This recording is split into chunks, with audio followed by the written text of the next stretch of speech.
अच्छा, तो दोस्तों सेंटर्स कंप्लीट करने के बाद मैंने कहा था कि हमारे 3 पीसी से मिलके एक एज पीस बनेगा। सेंटर्स मेरे कंप्लीट हो चुके हैं। अब हम एज बनाना स्टार्ट करते हैं। एज बनाने के लिए हमें एक जैसे 3 पीसीज ढूंढने पड़ेंगे। एक येलो ऑरेंज, एक येलो ऑरेंज। इसको मैं इसके सामने इंसर्ट कर देता हूँ। जब मैं इसको यहाँ से यहाँ पर लाऊंगा तो ये यहाँ पर मैच हो जाएगा। उसके अलावा एक मेरे पास ये रहा। जब मैं इन दोनों को इकट्ठा करता हूँ तो एक ये रहा। इसका येलो लेफ्ट साइड पे है तो मैं इसको इसके सामने इंसर्ट करूँगा। मैच करके ऊपर वाले किसी भी गार्बेज पीस के साथ चेंज कर दूंगा। उसके लिए गार्बेज पीस चेंज करने के लिए हमारे पास बैक पे एक ख़राब पीस होना चाहिए। तो इसको सिंपली अप लेफ़्ट डाउन करूँगा तो मेरे पास यहाँ पर ये चेंज हो जाएगा। अभी मुझे सेंटर ठीक करने की ज़रूरत नहीं है क्योंकि मेरे पास यहाँ पर अभी सिर्फ फर्स्ट पीस सॉल्व हुआ है। उसके बाद मेरे पास ग्रीन वाइट ये था और एक ग्रीन वाइट ये है। इसको मैं चेंज करके राइट साइड पे रखा। इसके बैक साइड पे एक पीस होना चाहिए जो कि पेयर ना हुआ हो। मैं इसको अप लेफ़्ट डाउन सिंपली करूँगा तो मेरे पास यहाँ पर 2 सॉल्व हो चुके हैं। उसके बाद एक ये रहा, ये येलो वाइट, ऑरेंज वाइट और ऑरेंज वाइट, लेकिन ये दोनों फ्लिप्ड हैं। तो मैं क्या करूँगा, इसको सिंपली यहाँ पर इंसर्ट किया और एक ये रहा। इस पीस को मैं इसके सामने इंसर्ट करूँगा और उससे ये होगा कि ये दोनों मैच हो जाएंगे। अब हमारे पास यहाँ पर एक नई चीज़ आती है, फ्लिपिंग एल्गोरिथम। फ्लिपिंग एल्गोरिथम क्या करती है कि इस पीस को उल्टा कर देती है। उल्टा कैसे कर देती है कि यहाँ पे मैंने इसको मैच किया। अब जो ये वाला ऑरेंज है ये ऊपर चला जाएगा और ऑरेंज वाइट ऊपर चला जाएगा और ये फ्लिप हो जाएगा। ऑरेंज इस साइड पे आ जाएगा और वाइट इस साइड पे आ जाएगा। अभी आप देखिएगा, डाउन फ्रंट अप राइट और डाउन। ऑरेंज उस तरफ चला गया, वाइट इस तरफ आ गया और नीचे वाला जो ऑरेंज था वो ऊपर आ गया।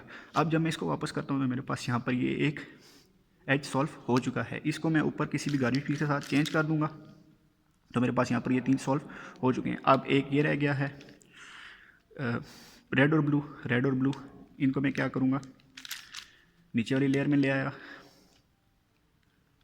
रेड ब्लू ये हो गया, रेड ब्लू और तीसरा रेड ब्लू ये है। तो इसने इधर नीचे वाली साइड पे आना है। यहाँ पर आने के लिए मैं सिंपली इसको एक बार चेंज करके यहाँ पर लेकर आऊँगा तो मैच करूँगा, उससे मेरा रेड ब्लू पेयर बन जाएगा। उसको इस वाले के साथ मैं चेंज कर दूँगा। इसको इसके बैक पे रखा, अप लेफ़्ट डाउन किया तो मेरे यहाँ पर ये 4 सॉल्व हो चुके हैं। अब हमारा जो काम होगा वो सिर्फ ऊपर वाले 4 पे होगा। अब हमें बार बार क्यूब रोटेट करने की ज़रूरत नहीं रही।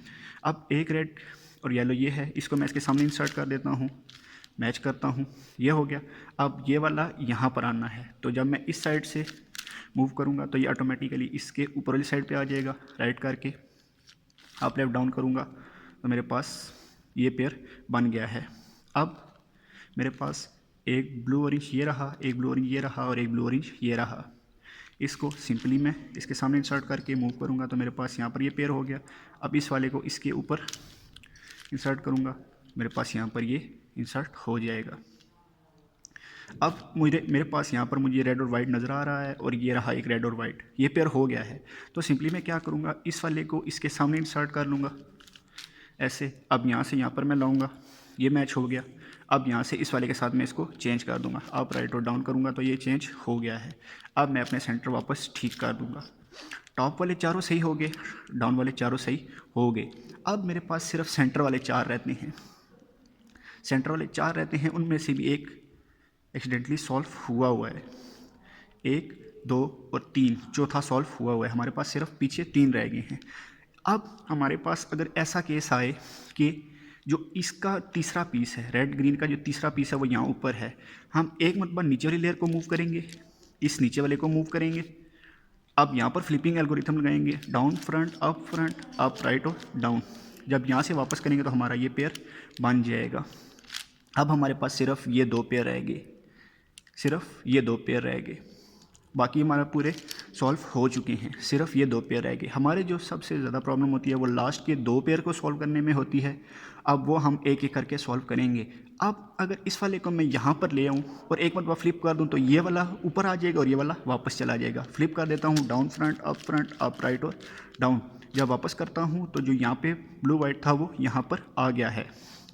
अब मुझे यहाँ पर नज़र आ रहा है कि यहाँ पर पैरिटी आएगी। मैं क्या करता हूँ, इस वाले को ठीक करता हूँ। उसको ठीक करने के लिए क्या करूँगा, एक बार इसको साइड करके नीचे वाले पीस को ऊपर लाऊंगा फ्लिपिंग एल्गोरिथम से, और जब मैं इसको वापस करूँगा तो मेरा ये वाला सॉल्व हो जाएगा।